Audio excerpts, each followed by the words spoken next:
Are you ready to have your mind blown? Follow me down this rabbit hole. Everyone in the world is familiar with white rice. What most people don't know is that rice actually looks like this. Around a grain of rice is something called bran. That's the fiber. The white part is called the endosperm. We only eat the endosperm. Now let's look at wheat. Wheat looks like this. This is the wheat bran or fiber that we take off the wheat so that we can make products like this. Show me any carbohydrate in nature, and I will show you that God and Mother Nature intended that carbohydrate to be covered in fiber. What's this got to do with anything, right? Well, since 69% of us are overweight, since there's over 100 million of us that are either pre-diabetic or type 2 diabetic, since 1 out of 5 of us have irritable bowel syndrome and mental health problems related to it, and since heart disease is the #1 killer in the United States, this has a lot to do with everything. The white rice, the white bread, and the sugar all do the exact same thing. They cause a blood sugar spike and an insulin spike. Now, what's inside all this fiber that we're just throwing away? Let's read what the CDC says. If you have diabetes or prediabetes, fiber is your friend because it helps with blood sugar control and weight management. It can also lower your risk of heart disease and some cancers. Fiber is what helps control blood sugar.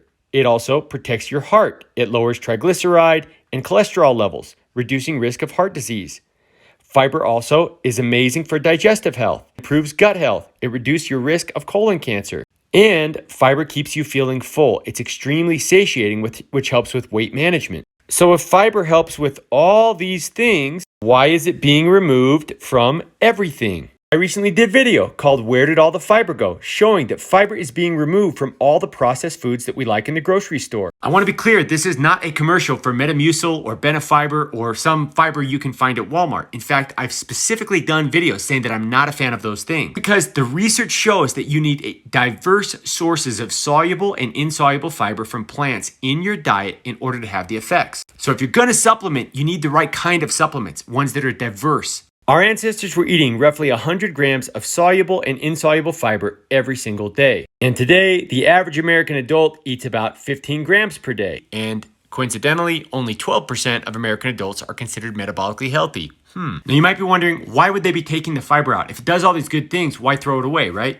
When you take fiber out of food, it makes it much, much hard to fill up. So you eat and eat and eat and never get full and buy more of the product. Removing the fiber also drastically increases the shelf life. The good news is by adding more fiber back into your diet, amazing things can happen. I've done videos on women and men with all kinds of health problems, and I've even documented my own journey.